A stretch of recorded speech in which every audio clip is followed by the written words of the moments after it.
असेतु सिन्धुपर्यन्ताय यस्य भारतभूमिका पितृभू पुण्यभूमिश्चैव स वै हिंदूरिति स्मृतः। भारत भू का सच्चा छिपाया गया इतिहास आपके समक्ष रखने का हमारा प्रामाणिक प्रयास है। हमारे इन कोशिशों को लाइक सब्सक्राइब करके आप हमें सहयोग करने की कृपा करें। बेल बटन जरूर दबाएं। आज तक हमने इतिहास में ईसा पूर्व 326 से 1857 का कुछ अनदेखा अनसुना जो इतिहास है वो उजागर करने की कोशिश की है। इससे आगे निजाम, मराठा और राजपूतों का इतिहास शेष है। कृपया सहयोग करें, वरना यूट्यूब से ये हमारा इतिहास भी ओझल होने की आशंका है। वंदे मातरम। जय श्री राम।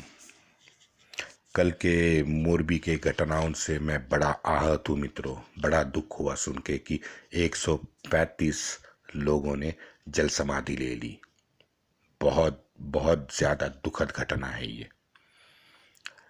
मैं ईश्वर के चरणों में प्रार्थना करता हूँ कि इन पुण्यात्माओं को शांति दे। उनके सभी परिवारों से मैं संवेदना प्रकट करता हूँ। मित्रों, मैं आर्टिकल पढ़ रहा था कि ऐसी ही एक घटना 1988 में बिहार में हुई थी, जहां पूरी की पूरी एक नाव पानी में पलट गई थी और उसके कारण 400 लोगों ने जल समाधि ली थी। बड़ा दुख होता है ये सुन के। सब पुण्यात्माओं को नमन करता हूँ। चलो आगे बढ़ते हैं। परम प्रतापी दशरथ खोखर और तुगन राय की संयुक्त फौज ने खीरज खान को हरा दिया और उसके बाद खीरज खान दिल्ली लौट आया और दिल्ली लौटने के बाद उसने उनका जो इस्लामी रीति रिवाज था, हर साल एक बार गजवा, तो पहला उसका गजवा का शिकार हुआ मेवात के राजा बहादुर नाहिर को खीरज ने हरा के मार डाला। वहां जनवरी 13, 1421 में उसका महामंत्री ताजुल मुल्क की संदिग्ध हालत में मौत हो गई। उस मौत के बाद खिज्र खान ग्वालियर गया, जहां फिर उसको हार का सामना करना पड़ा। उस हार के बाद खिज्र खान दिल्ली लौटा और कुछ समय बाद 15 मई 1421 को खिज्र खान भी कब्र में ढकेल दिया गया। इस तरह से ये सैयद खानदान का पहला इस्लामी मोमिन सुल्तान मर गया। उसके बाद ताज पहना मुबारक शाह ने। और इसी समय में वहाँ कश्मीर में खोखरों ने कश्मीर के सुल्तान अली को धूल चटाई थी। खोखर आगे थट्टा की ओर निकले। थट्टा, हाँ, यही अपना देवगिरी वाला मोहम्मद जहाँ मरा था, उस थट्टा को खोखरों ने मोमिनों से मुक्ति दिलाई। सुल्तान अली को तो इस्लामी सुन्नत स्टाइल खोखरों ने बंदी बना के काट डाला। अब दशरथ खोखर वहां पे रुका नहीं। दशरथ खोखर ने ब्यास सतलज पार की और तलवड़ी पे हमला बोल दिया, जहां धर्मांतरित कमलाउद्दीन और फिरोज किलेदार थे। मात्र खोखरों के नाम से वो डर गए और दोनों बिना लड़ाई वहां से भाग गए। दशरथ के पास अब लुधियाना, जालंधर और रोपड़ ये सारा इलाका आ गया था। जालंधर के किले में जीरक खान किलेदार था। जीरक खान तुगलक राय के बेटे को अगवा करने के साजिश में पकड़ा गया। दशरथ ने उसे बंदी बनाया और लुधियाना भेजने का फैसला किया। अब लुधियाने का किलेदार था मलिक सुल्तान शाह लोधी। वो मात्र खबर से ही डर गया कि दशरथ खोखर यहाँ लुधियाना में आ रहा है, तो मलिक सुल्तान शाह लोधी ने दिल्ली में सुल्तान मुबारक शाह से मदद मांगी, जो उसे तुरंत मुबारक ने दी। जुलाई 21 में मुबारक भी उसके साथ लड़ने को दिल्ली से निकल पड़ा। यहाँ खोखर और मुबारक शाह की फौज में बड़ा भीषण संग्राम हुआ और ये कई हफ्तों तक चला। उसका पहला पड़ाव था काबुलपुर, फिर रोपड़, फिर जलंधर और आखिर में तेखर, जहां दशरथ का अपना खुद का इलाका था। लेकिन दुर्भाग्य देखिए मित्रों कि यहाँ तेखर के पहाड़ियों का रास्ता सुल्तान को बताने वाला जम्मू का राजा गद्दार, हाँ, मोमिनों की थूक चाटने वाला भीम ही था। एक 400 साल पहले हमने और एक भीम देखा है, सोमनाथ का राजा भीम, जो गजनी के डर से वहां बिना लड़ाई भाग गया था और उसके बाद 50,000 के आसपास सामान्य जनता पुजारियों के साथ गजनी से लड़ती रही और गजनी उसके बाद उन्होंने वहां अपने बलिदान दिए। एक वो भगोड़ा भीम और ये गद्दार भीम। लेकिन महापराक्रमी खोखरों ने इस गद्दारी के बावजूद मुबारक को मात दे दी। यहाँ मुबारक को एक कामयाबी जरूर मिली कि उसने लाहौर अपने कब्जे में कर लिया।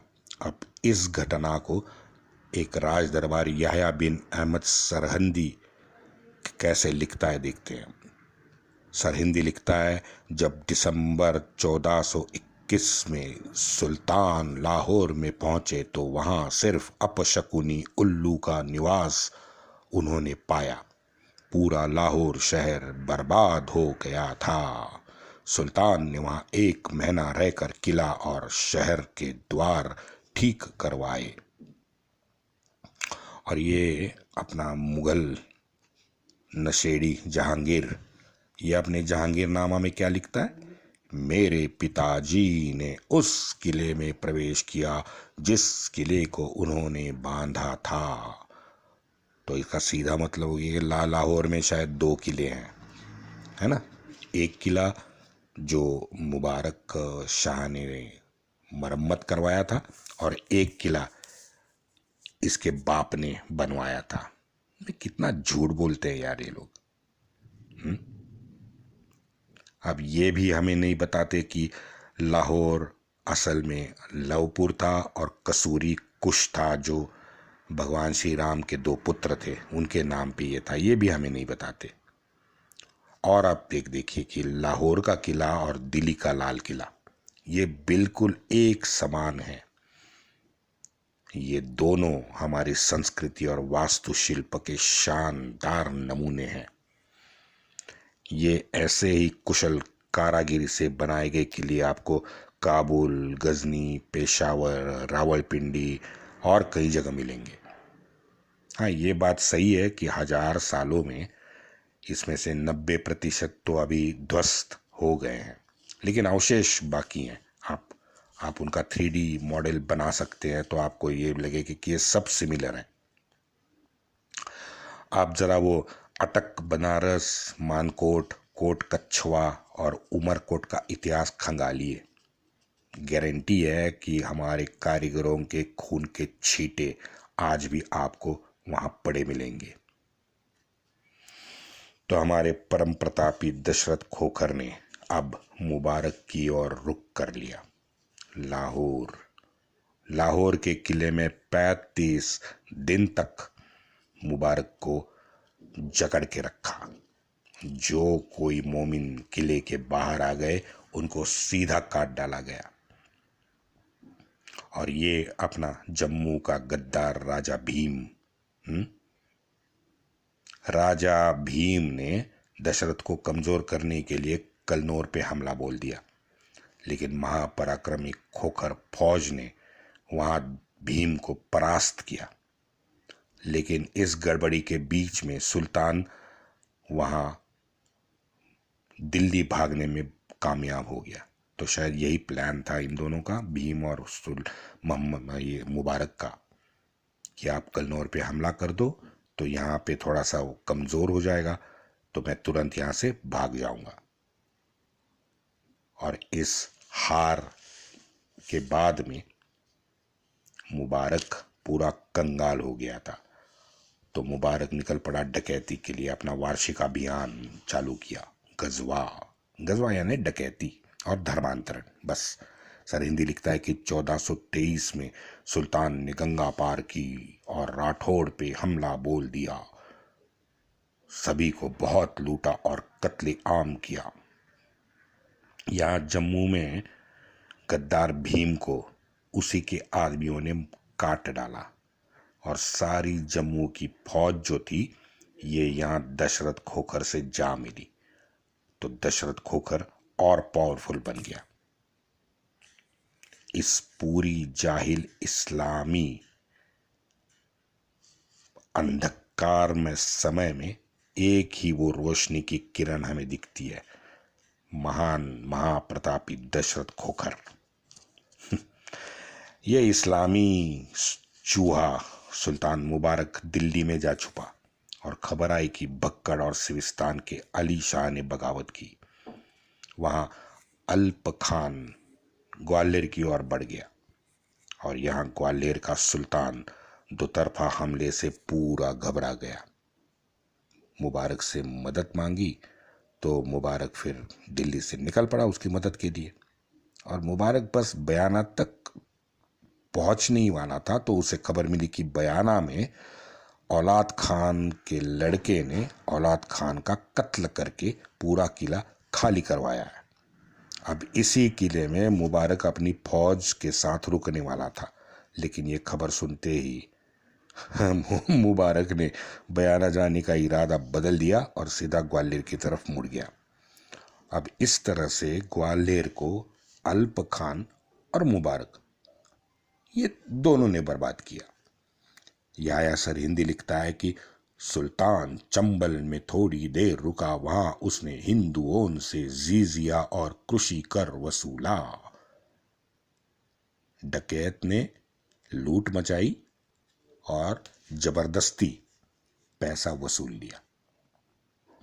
1424 में सुल्तान का कटहर के राय हर सिंह पर हमला। यहाँ देखो, यहाँ मित्रों मुबारक ने एक छलावा किया, प्यार से राय हर सिंह को आमंत्रण भेजा। अब हमारे ये भोले भाले सनातनी राय हर सिंह बेचारे पूरे फंस गए। उन्होंने आमंत्रण स्वीकार किया और मुबारक से मिलने उसके शामियाने में पहुंचे। जहां मुबारक ने उन्हें तुरंत बंदी बनवाया। क्यों? क्योंकि फिरौती मांग सके। अब उसने मांग फिरौती की कर डाली कटहर से। कटहर वासियों ने तुरंत उस मांग को ठुकरा दिया क्योंकि वो अपने राजा को जानते थे और कैद किए गए ये अपनी राय हर सिंह भी टस से मस नहीं हुए। उन्होंने भी मुबारक की मांग को ठुकरा दिया। आखिर में राय हर सिंह को मुबारक को छोड़ना पड़ा। यारो देखो ये कितने चिंदी चोर हरामी नपुंसक है ये इस्लामी जोकर। अब ये चिंदी चोर मुबारक भिकमंगा कन्नौज गया लूटने, लेकिन उसका दुर्भाग्य देखिए कि कन्नौज में भी उसे कुछ नहीं मिला क्योंकि वहां उस समय भयंकर अकाल पड़ा था। अब ये डकैत चूहा मुबारक मेवात की ओर चल पड़ा तो वहां मेवात के शूरवीरों ने, जाठों ने जहारा किले के पास इसको मार के दिल्ली भगाया। 1425 में इस भिकमंगे इस्लामी ने मेवात पे फिर हमला किया, लेकिन इस बार उसने वो पुराना 700 साल का इस्लामी फॉर्मूला अपनाया कि मेवात के शहर पे बिल्कुल हमला नहीं किया। मेवात के आसपास के छोटे छोटे गांव उसको बर्बाद किया, फिर धर्मांतरण किया, बलात्कार किया, लेकिन अलवर शहर को पूरा बर्बाद किया। अब पानी सर से ऊपर चला गया तो प्रतापी बहादुर नाहिर के पोते कड्डू और जल्लू, ये कड्डू जल्लू निकल पड़े मुबारक के पीछे और उसकी फौज को परास्त करके वहां से उन्होंने भगा दिया। लेकिन ये आश्चर्य की बात है मित्रों कि इतिहास के पुस्तकों में इस हार को लेखक जीत बताते हैं और उसके साथ में कुछ सड़े गले तर्क भी देते हैं। 1425 और 1426 के मेवात के 2 बार हार के बाद ये इस्लामी चूहा बयाना घुस गया, जहां मैंने आपको बताया कि औलाद खान के बेटे ने उसको काट डाला था। वहां बेटे से मुबारक जीत गया है और उसने अपना ये जो जीता हुआ किला था वो मुकबिल के नाम कर दिया। और सिकरी जो फतेहपुर सिकरी है वो मलिक खैरुद्दीन तोफा के जिम्मे उसने दे दिया और वो दिल्ली निकल गया। अब मित्रों यहाँ में देखिए कि सरहिंदी, ध्यान दीजिए कि 1427 और 28 का इतिहास बताता है जहां फतेहपुर सीकरी का उल्लेख करता है। ठीक है, ओके। अब ये हमारी इतिहास के पुस्तकों में ये हमारे निर्लज्ज नालायक देशद्रोही वामपंथी और इस्लामी तवारीखकारों ने क्या लिखा है। तवारीखकारों ने लिखा है कि फतेहपुर सिकरी अकबर ने 1577 और 1585 के बीच बसाया था पूरे शहर को।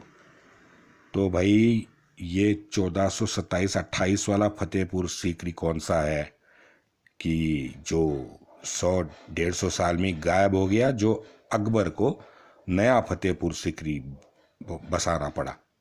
क्योंकि आप साल देखिए 1427-28 सरहिंदी फतेहपुर सीकरी लिखता है और यहाँ 1577 से 1585 यहाँ अकबर एक नया शहर बसाता है, उसका नाम देता है फतेहपुर सीकरी। अब ये 2 फतेहपुर सीकरी आज की तारीख में भारत में नहीं है, सिर्फ एक ही फतेहपुर सीकरी है। कितना झूठ ये लोग बोलते हैं। चलो वहां दिल्ली में घटनाक्रम बड़ा तेजी से बदल रहा था। एक राज दरबारी था मोहम्मद खान। अब मोहम्मद खान दिल्ली दरबार से निकल गया, बयाना उसने जीता, फतेहपुर सिकरी गया, वहां से खैरुद्दीन को भगा दिया। मोहम्मद खान का मकसद सीधा था, सुल्तान मुबारक से बगावत। वहीं इब्राहिम शर्की कालपी पहुंचा। अब इब्राहिम शर्की के भाइयों ने कटवाह शहर को पूरा उजाड़ दिया, लेकिन यहाँ अपना ये चूहा भगोड़ा सुल्तान मुबारक मद्य और लोंडियों के साथ मजे लूट रहा था। तो उसको खबर मिली कि दशरथ खोखर ने लाहौर, कन्नौज, जालंधर भी जीत लिया है और इस बार बयाना में फिर एक बार बगावत हुई। वहां मुल्तान में हुई। मुल्तान में एक धर्मांतरित हिंदू था शेख अली, उसने मुबारक से बगावत कर ली। उसने तुलाम्ब किले पर हस्तगत किया। दरबारी ने लिखा है कि सारे मुसलमानों को वो नापाक ने किले में बंदी बना दिया। नापाक कौन? अब शेख अली नापाक हो गया, क्योंकि वो धर्मांतरित हिंदू था। बयाना, ग्वालियर और समाना, ये तीनों जगह पे वही 3-4 महीने के अंदर ही बगावत सभी जगह पे हो गई। तो सुल्तान को मलिक अल्लाहदाद को भेजना पड़ा। वहीं दशरथ खोखर ने उसका पूरा भरता बना दिया। सुल्तान फिर मेवात घुसा, मेवात में फिर हार गया।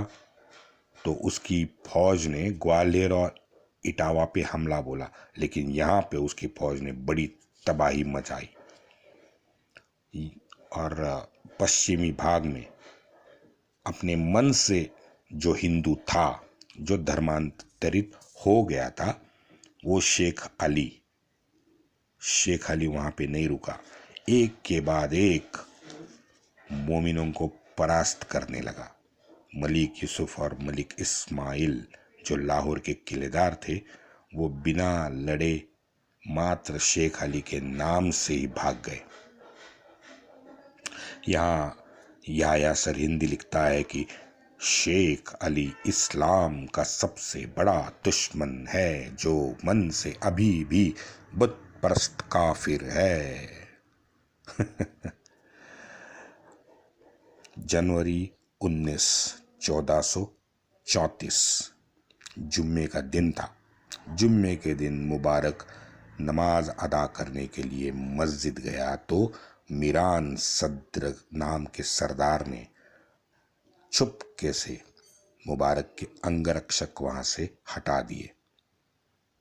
उसके बाद एक हिंदू घुड़सवार आया और सीधा मुबारक का सर काट के ले गया।